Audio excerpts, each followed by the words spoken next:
अब अगर हम बात करें सबसे पहले कि बायोलॉजिकल मेथड के अंदर जो हम साइंस की सिस्टमैटिक अप्रोच है वो कहाँ से स्टार्ट होती है, जो हमें कहाँ से उसका बेसिकली इनिशियल नॉलेज जो है वो मिलता है, तो वो हमें ऑब्जर्वेशन से मिलता है।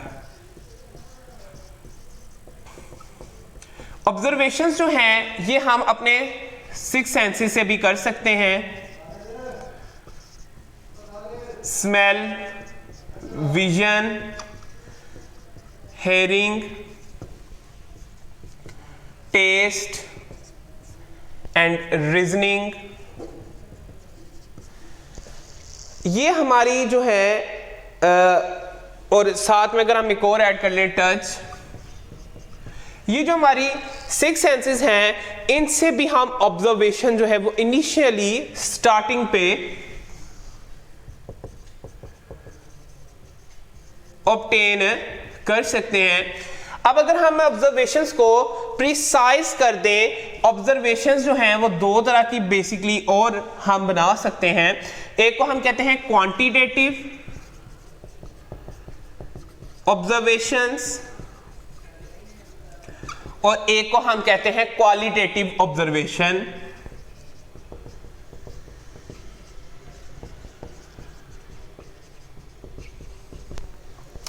बच्चे जो क्वांटिटेटिव ऑब्जर्वेशंस हैं इनको हम मेजरेबल हैं,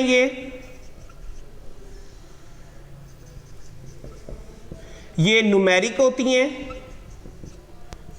और ये एक्यूरेट होती हैं in the form of digits, जबकि क्वालिटेटिव नॉट मेजरेबल ये लेस एक्यूरेट होती हैं।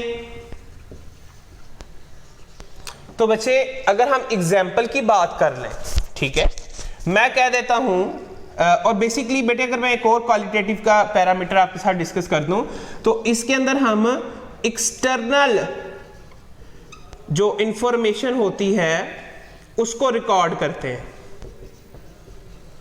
जैसे किसी का कलर हो गया, हम कह देते हैं हाइट हो गया। अब हाइट अगर मैं किसी का कहूंगा कि 5 × 7 है तो ये बेसिकली क्वांटिटेटिव हो जाएगा। अगर मैं सिर्फ जर्नली हाइट लिख देता हूं तो वो क्वालिटेटिव हो जाएगा। अगर हम वाटर का बॉइलिंग पॉइंट की बात करें तो अगर हम डिजिट्स के अंदर करेंगे तो वो क्वांटिटेटिव हो जाएगा, और अगर हम वैसे कहते हैं वाटर का बॉइलिंग पॉइंट तो वो क्वालिटेटिव कैरेक्टर हो जाएगा। तो जो चीज डेटा की सूरत में, न्यूमेरिक की सूरत में रिकॉर्ड की जाती है दैट इज ए क्वांटिटेटिव, और जो फिजिकल जनरल कैरेक्टरिस्टिक्स पर ऑब्जर्वेशन हो उसको हम कहते हैं क्वालिटेटिव ऑब्जर्वेशन। सो बेटे इसी के साथ हमने पहला पॉइंट देखा कि बायोलॉजिकल मेथड के अंदर हमने ऑब्जर्वेशन को कैसे रिकॉर्ड करना है। सो अब हम नेक्स्ट की तरफ मूव करेंगे, दैट इज हाइपोथेसिस।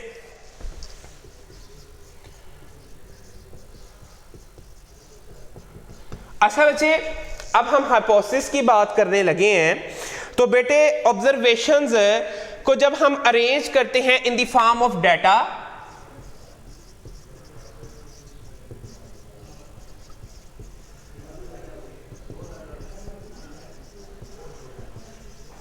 जो उसको डाटा की सूरत में हम रिकॉर्ड करते हैं और उससे जो हम एक स्टेटमेंट बनाते हैं,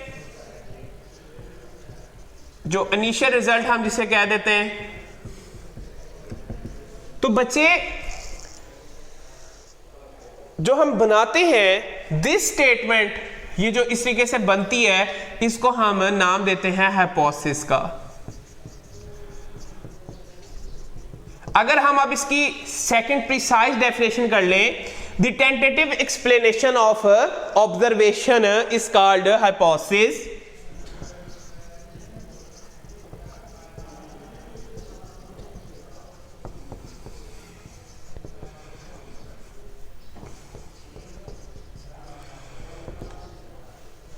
इब्तदाई तौर पर जो एक्सप्लेनेशन हमें ऑब्जर्वेशन से मिलती हैं उसे हम कहते हैं हाइपोथेसिस। हाइपोथेसिस जो है ये दो तरह के होते हैं। एक को हम कहते हैं डिडक्टिव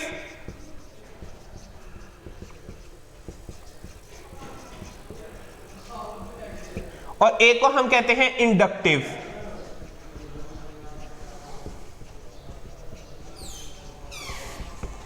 जो डिडक्टिव हाइपोथेसिस है ये हमेशा जर्नल टू स्पेसिफिक होता है।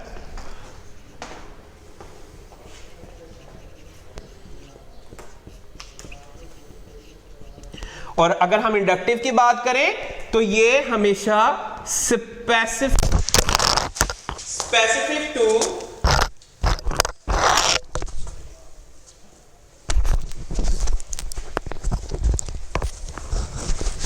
ये हमेशा स्पेसिफिक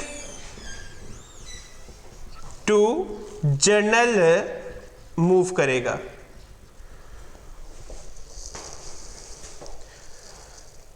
ये है पहला इनिशियल इसका डिफरेंस। इसके अंदर जो हमारा ये डिडक्टिव हाइपोथेसिस है इसके अंदर हम दो और चीजों का यूज करते हैं, इफ को और देन को, इसका हम यूज करते हैं। तो अब हम पहले एक एग्जांपल एक दो डिस्कस कर लेते हैं, फिर हमें कंफर्म हो जाएगा कि इसका मतलब क्या है। अगर मैं यहां एक स्टेटमेंट लिखूं, ये सबसे पहले मैं डिडक्टिव को बात करूंगा। If we have general information, अब वो जर्नल इंफॉर्मेशन क्या है वो मैं आपसे डिस्कस करता हूं। That all birds have wings, तमाम परिंदों के क्या होते हैं, पर होते हैं। And that sparrows are birds. अच्छा, इससे ना पहले अगर मैं ये लाइन को आपको जरा अच्छे तरीके से एक्सप्लेन कर सकूं, if we have general information that all birds have wings, एक वर्ड यूज होगा प्रीमाइज या प्रेमिसेस वन, इसे कहते हैं starting initial recording. And then sparrow have, sparrow भी जो है वो बर्ड है तो वो भी रखती होगी विंग्स को, ऐसे ही है ना जी। तो बेटे अगर मैं इसको आपके सामने कर दूं तो हम कह सकते हैं then we can draw specific result that sparrows have, then ये मैंने एक वर्ड यूज कर दिया यहां, देन स्पैरोज हैव विंग्स। अब जरा मैं यहां दोबारा आपको लेके आना चाहूंगा, जरा इधर मेरा बच्चा आ जाओ। मैं कहता हूं डिडक्टिव हाइपोथेसिस में जर्नल टू स्पेसिफिक है, ठीक है, और इफ और देन का इस्तेमाल है, इफ और देन का इस्तेमाल है। मैं कहता हूं जर्नल इंफॉर्मेशन है मेरे पास है, क्योंकि जर्नल से स्पेसिफिक की तरफ हमने जाना है। ऑल बर्ड्स हैव विंग्स, ठीक है। देन स्पैरो जो है वो भी एक बर्ड है और उसके पास भी फिर क्या होंगे, विंग्स होंगे। तो मैं एक जनरल इंफॉर्मेशन से स्पेसिफिक की तरफ जो मूव करूंगा that is called my deductive hypothesis. तो ये थी हमारी फर्स्ट एग्जांपल डिडक्टिव हाइपोथेसिस की। If all green plants require sunlight for photosynthesis.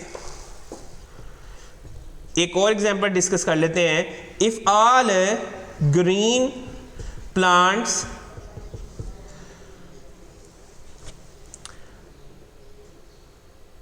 Have sunlight, उनके पास अगर सनलाइट है, और सनलाइट किस लिए होती है, for photosynthesis,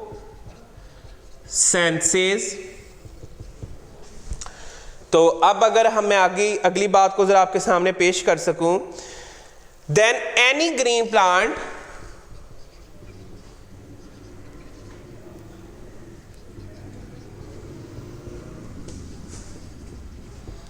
can do photosynthesis. तो जो भी ग्रीन पौधा होगा वो क्या कर सकेगा, फोटोसेंसिस कर सकेगा। तो अब हम देखते हैं इंडक्टिव रीजनिंग को। तो इसके अंदर स्पेसिफिक से जनरल की तरफ हम जाते हैं कि अगर हम कहें कि इफ वी नो दैट, हमें पता है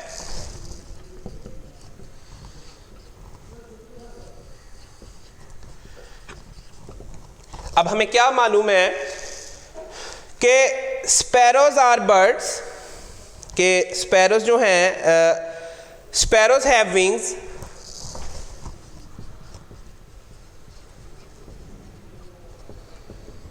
तो ये बात मैंने यहां स्पेसिफिक या मैंने स्पेसिफिक से उठाई है। If we know that sparrows have wing, तो इसका मतलब क्या हुआ कि जो ईगल है, हॉक है, पिजन है, दे ऑल हैव विंग्स, तो उनके भी पर जो है वो मौजूद होंगे। स्पेसिफिक से जर्नल की तरफ, तो ये मैंने आपके सामने पहले स्पेसिफिक लिखा और फिर उसकी तरफ हम नेक्स्ट की तरफ मूव कर गए। तो बच्चे यहाँ हमारा हाइपोथेसिस की हमने दो टाइप को डिस्कस किया कि वो डिडक्टिव भी हो सकते हैं, वो इंडक्टिव भी हो सकता है। अब जो हाइपोथेसिस है इसको भी बनाने के मुख्तलिफ पॉइंट्स होते हैं, वेज होती है। सबसे पहले होगा बेटे अगर हम इंट्यूशन या इमेजिनेशन,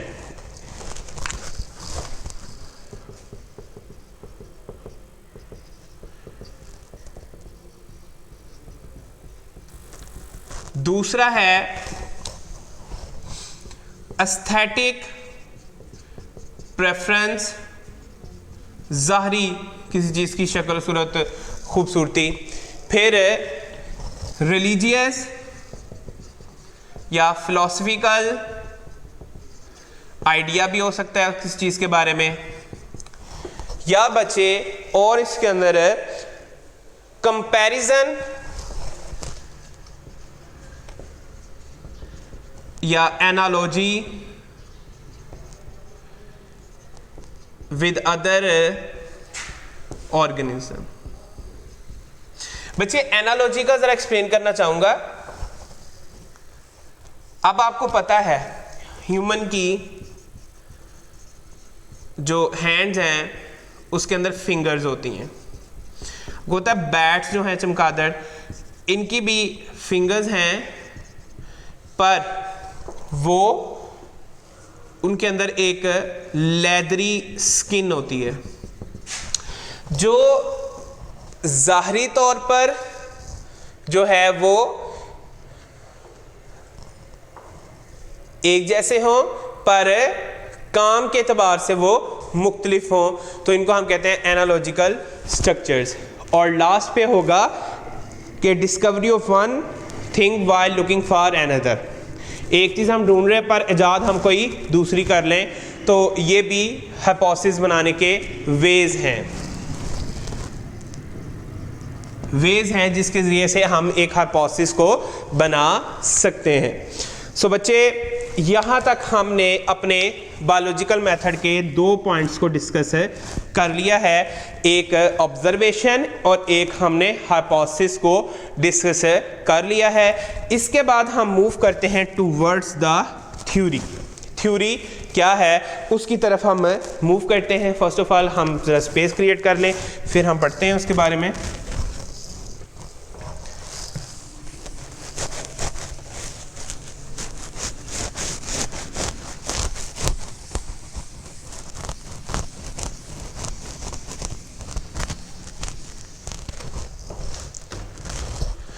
तो अब हम थ्योरी की तरफ जो है वो बात करने लगे हैं। When hypothesis is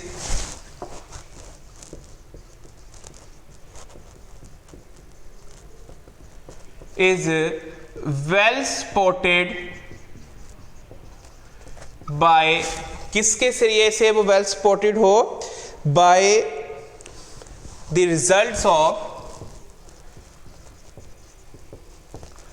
many experiments, बहुत सारे एक्सपेरिमेंट्स के जो रिजल्ट हैं उसको सपोर्ट कर रहे हो, और कैन नॉट बी फाल्सिफाइड,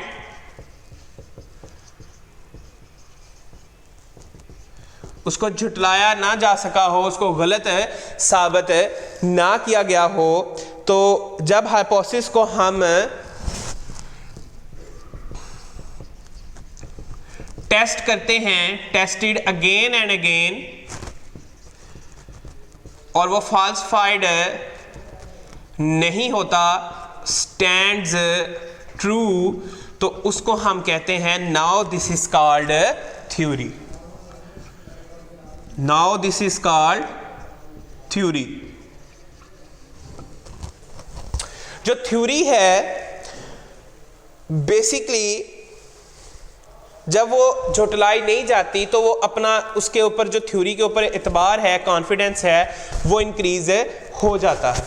तो बेटे एक अच्छी थ्योरी की 2 से 3 कैरेक्टरिस्टिक्स होती हैं कि ये प्रेडिक्टिव होती है,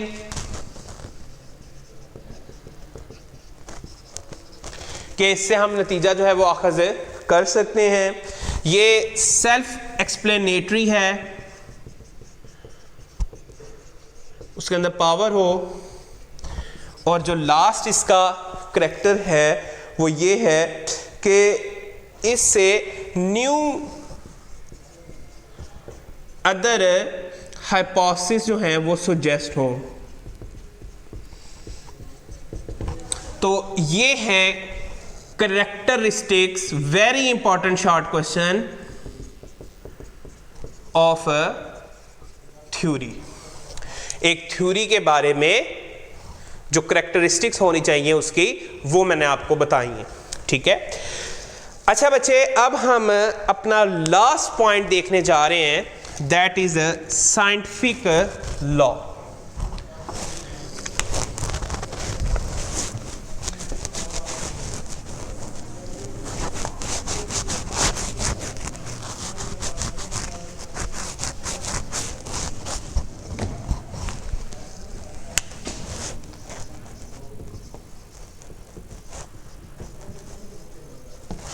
लास्ट पॉइंट है बायोलॉजिकल मेथड में, दैट इज साइंटिफिक लॉ। अगर थ्योरी को कंटिन्यूसली सपोर्ट कर रहा है experimental evidence, if theory is supported continuously या कॉन्स्टेंटली बाय एक्सपेरिमेंटल एविडेंस, उसके रिजल्ट से, तो वो फिर बन जाता है, बिकम्स लॉ, वो एक कानून जो है वो बन जाता है। जो साइंटिफिक लॉ है, अगर हम इसकी बात करें तो इसके भी कुछ कैरेक्टरिस्टिक्स होते हैं। ये यूनिफॉर्म हो, कांस्टेंट हो, उसके बाद ये जो है इररिफ्यूटेबल थ्योरी हो, जिसको झुटलाया नहीं जा सकता हो, तो तब ये बन जाता है एक साइंटिफिक लॉ। तो एग्जाम्पल की बात करें, मेंडल्स लॉ, हार्डे-विम्बर्ग लॉ, तो ये तमाम जो है वो इसकी एग्जाम्पल है। अब आपके ज़हन में सवाल आएगा, आपने केमिस्ट्री और फिजिक्स में बहुत सारे लॉज पढ़े होंगे, बायो के अंदर आपने बहुत कम लॉज देखे हैं। तो इसकी वजह ये है कि जो एनिमल्स हैं, जो प्लांट्स हैं, ये इवॉल्विंग इन नेचर है, इनके अंदर एवोल्यूशन है, वक्त के साथ साथ इर्तिका जो है वो होता रहता है। तो जिसकी वजह से ये एक कांस्टेंट लॉस हमारे पास 2 से ज़्यादा अभी तक मौजूद नहीं हो सके। तो बेटे इसी के साथ हमने अपना स्मार्ट सिलेबस का दूसरा टॉपिक भी क्लियर कर दिया, बायोलॉजिकल मेथड। तो अब हम थर्ड आर्टिकल की तरफ मूव करेंगे।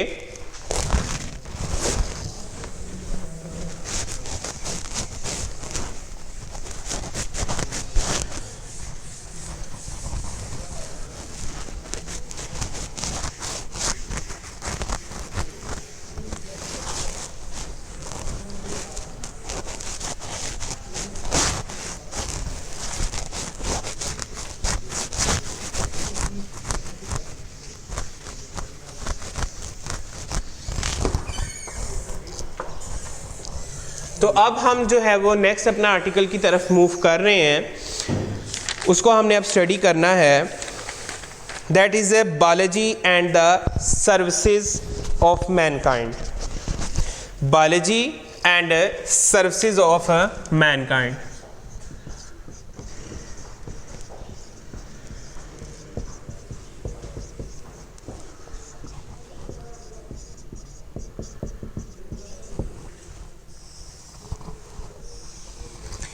इसको अब हमने डिस्कस जो है वो नेक्स्ट करना है। तो बेटे साइंस ऑफ बायोलॉजी ने हमें मुख्तलिफ बेस के अंदर साइंस एंड बायोलॉजी इन्होंने हेल्प किया है इन डिफरेंट वेज, मुख्तलिफ तरीकों के साथ जो है वो हेल्प की है। फर्स्ट ऑफ ऑल अगर हम देखें, इंक्रीज्ड फूड प्रोडक्शन, फूड की प्रोडक्शन है, पैदावार को बढ़ाया है। कंबैटिंग, इसका मतलब होता है फाइट अगेंस्ट डिजीज। थर्ड है प्रोटेक्शन और कंजर्वेशन ऑफ एनवायरनमेंट, बचाया है, हिफाजत की है हमारे माहौल की। तो ये बेसिकली साइंस और बायोलॉजी ने 3 तरह से मदद की है, हमारे सर्विसेज की है ह्यूमैनिटी के लिए, इंसानियत के लिए।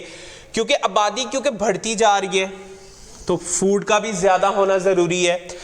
अब बीमारियां प्लांट्स को ज़्यादा लगती हैं तो बायोलॉजी ने, साइंस ने मदद की है कि डिजीज़ से बचे जो हैं वो रेजिस्टेंट जो हैं वो प्लांट्स प्रोड्यूस किया जाए। क्योंकि माहौल जो है वो पोल्यूशन हो रही है उसके अंदर है, तो बायोलॉजी ने इसके अंदर भी मदद की है ह्यूमैनिटी की कि इसको कैसे प्रोटेक्ट किया जाए और कैसे इसको कंजर्व किया जाए।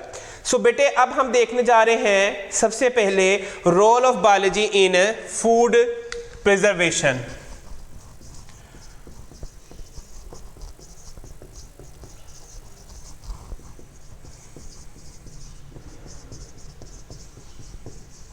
ये आप हेडिंग बना लेंगे पहली 2 लाइनों के बाद। जिस तरह ये आर्टिकल मैं आपके साथ हेडिंग के साथ डिस्कस करूंगा, ये आप इसी तरीके से याद करेंगे। सो सबसे पहले है बेसिकली फूड प्रिजर्वेशन जो है ये कैसे बचा रहा है, ये हमारी प्रोडक्शन को इंक्रीज कर कर हमें अफेक्टिवली मदद कर रहा है। बेसिकली कहने का मतलब इसका ये है।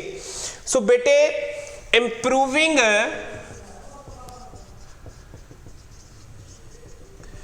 existing varieties of plants, उनको कैसे इंप्रूव हम कर सकते हैं, किया है हमने डिजीज रेजिस्टेंट वैरायटीज जो हैं वो डेवलप की गई हैं, उनकी डेवलपमेंट हुई है और उनकी अब ये जो एक तो हमने इशू रिजॉल्व कर लिया कि उसके ऊपर बीमारी का अटैक कम कर दिया और इस तरीके से इंप्रूव कर दिया क्रॉप्स को और ऐसी वैरायटीज डेवलप की जो हाई यील्ड हैं। हाई यील्ड का मतलब होता है जिनकी पैदावार ज्यादा है। ऐसी वैरायटीज को प्रोड्यूस कर लिया गया है। इस तरीके से ये हमने फूड की प्रोडक्शन को इंक्रीज किया है। बेसिकली ये 3 काम करने में कोई ना कोई टेक्निक तो लगी होगी। तो सबसे पहली है सिलेक्टिव ब्रीडिंग।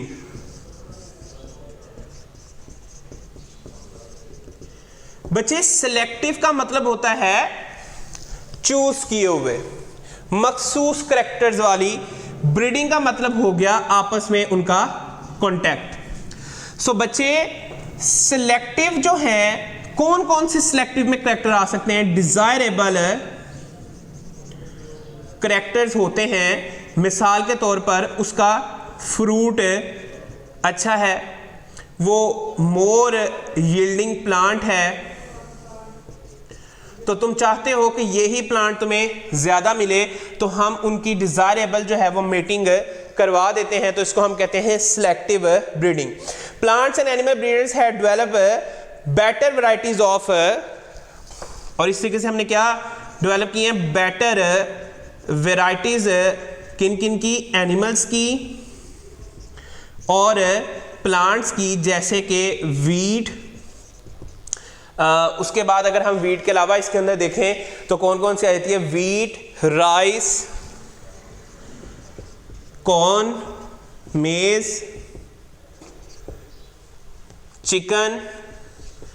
तो आपको अगर पता हो ब्रॉयलर जो है ये विदिन 25 to 30 डेज के अंदर तैयार हो जाता है, जबकि एक अगर देसी चिकन की बात करें तो उसको तो पूरा 1 साल चाहिए होता है डेवलपमेंट करने के अंदर। ठीक है। सो आबादी क्योंकि बढ़ती जा रही है, तो अगर ये फूड की रिक्वायरमेंट कम हो तो मोर्टेलिटी रेट आबादी का ज़्यादा हो सकता है। तो ये इस तरीके से सिलेक्टिव ब्रीडिंग से हमने प्रोडक्शन को इंक्रीज विदिन टाइम में किया है। ठीक है।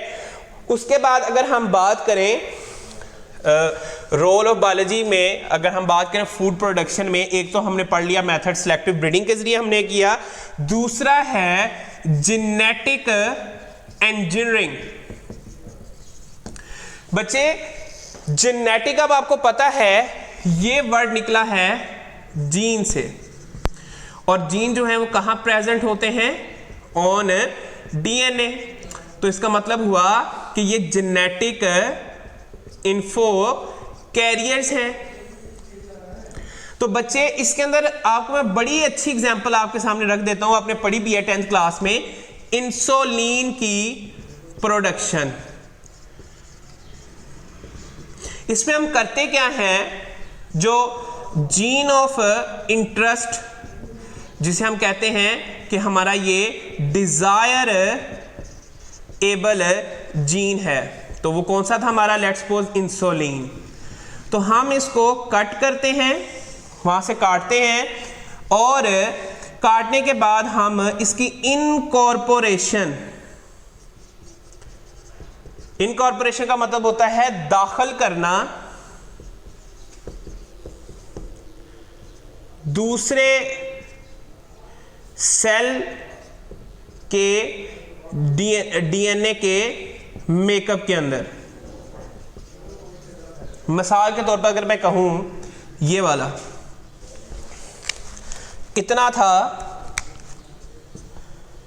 हमारा इंसुलिन का जीन ऑफ इंटरेस्ट, ये एक बैक्टीरिया है, ये उसका प्लाज्मिड है, यानी कि उसका डीएनए है। ये उसके प्लाज्मिड के अंदर इतना हिस्सा हमने काट लिया, और यहां हम अपना जीन ऑफ इंटरेस्ट जो लगाते हैं इसको हम कहते हैं इनकॉर्पोरेशन, अंदर की तरफ दाखिल करना। अब ये जीन जो है इधर दाखिल हो गया इसके प्लाज्मिड में बैक्टीरिया के, और यहां ये इंसुलिन फिर बनाता है। तो बच्चे ऐसा अमल जिसके अंदर हम इनकॉर्पोरेशन ऑफ डीएनए को करते हैं टू द अदर सेल, तो इसको हम कहते हैं जेनेटिक इंजीनियरिंग। और जो इस नतीजे में जानदार या जानदार में अब एनिमल्स भी हैं और प्लांट्स भी हैं जो प्रोड्यूस होते हैं, उसको हम कहते हैं ट्रांसजेनिक। ट्रांस का मतलब हुआ दो मुख्तलिफ डीएनए मेकअप का हामिल। ट्रांस का मतलब होगा मुख्तलिफ, डिफरेंट, जेनिक का मतलब होगा जेनेटिक मेकअप। जो दो मुख्तलिफ जेनेटिक मेकअप को रखता हो उसको हम कहते हैं ट्रांसजेनिक। तो दो इसके अंदर हमने ये वेज डिस्कस कर लिए। अब तीसरा हम डिस्कस करने जा रहे हैं, that is cloning.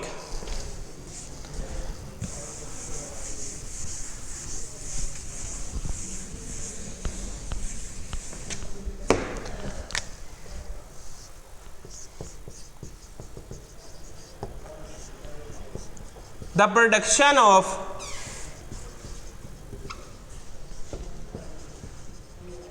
genetically identical offspring by asexual method, इसको हम कहते हैं क्लोनिंग। तो एसेक्सुअल का मतलब होता है जिसके अंदर पेरेंट्स जो है वो इन्वॉल्व नहीं होते। तो शीप जिसका नाम था डॉली, वो क्लोनिंग के ज़रिए प्रोड्यूस की गई स्कॉटलैंड के अंदर। उसके बाद हम इस तरीके से इंक्रीज्ड फूड प्रोडक्शन के पॉइंट को डिस्कस हमने कर लिया है। अब हम नेक्स्ट की तरफ मूव करेंगे, तो इसको हम साफ कर देते हैं पहले।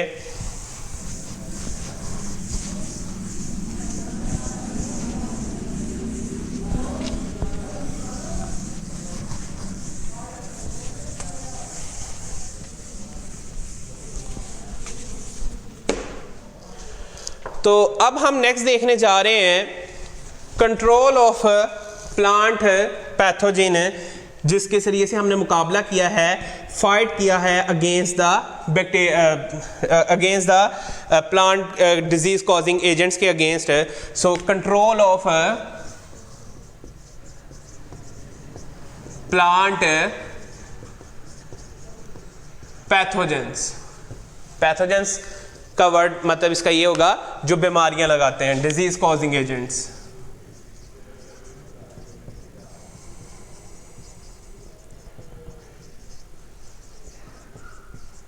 उनको हम नाम देते हैं पैथोजेंस का। सो पहला पॉइंट जो इसमें है, use of pesticides. The use of chemicals, sprays to kill insect, pest,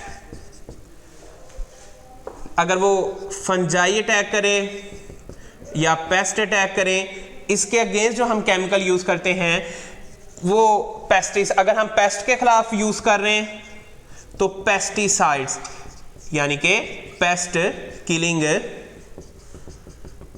chemicals. और अगर हम फंजाई को किल कर रहे हैं तो फंजीसाइड्स, फंजाई किलिंग केमिकल्स। अब आपको पता है कि ये ओल्ड मेथड हो चुका है, इसका एक ड्रॉबैक भी है, इसका एक नक्स भी है कि ये एयर पोल्यूशन कर रहा है। इससे जो डिफरेंट ब्रीथिंग डिसऑर्डर्स आ रहे हैं, और सबसे बड़ी बात यह कि इंसेक्ट जो है वो इससे रेजिस्टेंट हो रहा है। इसका मतलब ये है कि अगर आपको एक दफ़ा नज़ला हो जाए आप डॉक्टर के पास जाते हो, मेडिसिन खाते हो, ठीक हो जाते हो, आपको 5-10 दिन या 20 दिन के बाद अगेन फ्लू हो जाता है। अब कहते हो मेरे पास मेडिसिन तो पड़ी हुई है, अब वो दोबारा मेडिसिन यूज़ करते हो पर उससे आपको फ़र्क नहीं होता। इसका मतलब क्या होता है कि आपका वो जो इन्फेक्शन, बैक्टीरिया या वायरल डिजीज़ है वो उस बीमारी के ख़िलाफ़, उस मेडिसिन के ख़िलाफ़ रेजिस्टेंट हो गई है। इसी तरीके से जब हम एक स्प्रे को ज़्यादा बार यूज़ करते हैं तो वो भी इंसेक्ट पेस्ट को रेजिस्टेंट कर देता है।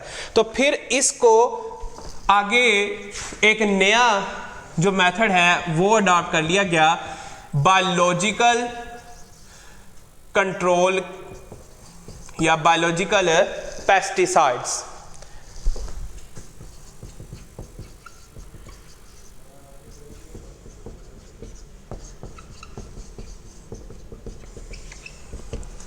मतलब क्या है, इसे दूसरा नाम देते हैं बायोपेस्टिसाइड्स का।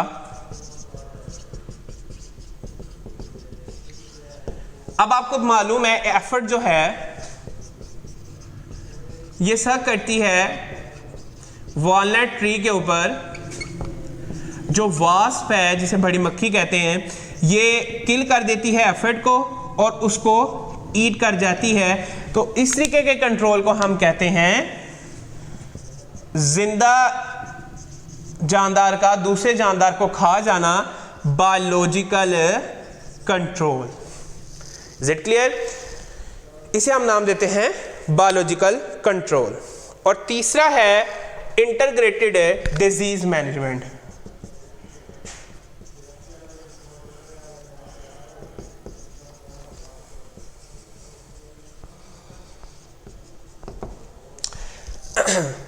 तमाम वो अप्रोप्रिएट स्ट्रेटजीज यूज करना जिसके जरिए हम किसी भी डिजास्टरस डिजीज को मैनेज कर सकते हैं, इस called integrated disease management.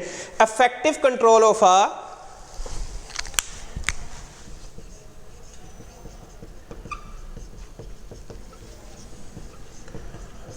particular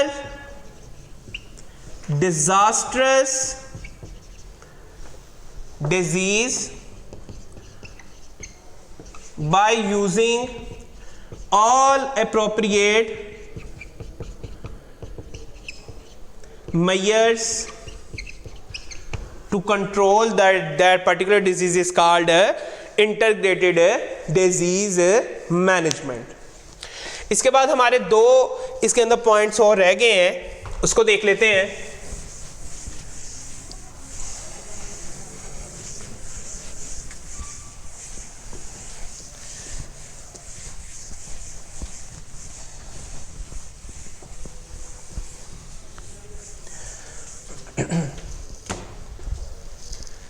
एक है हाइड्रोपोनिक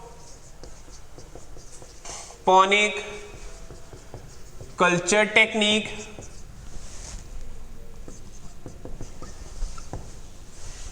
बेटे हाइड्रो का मतलब होता है water. In this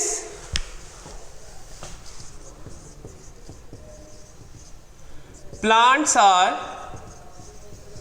grown in aerated water, ऐसा वाटर जिसमें ऑक्सीजन की सप्लाई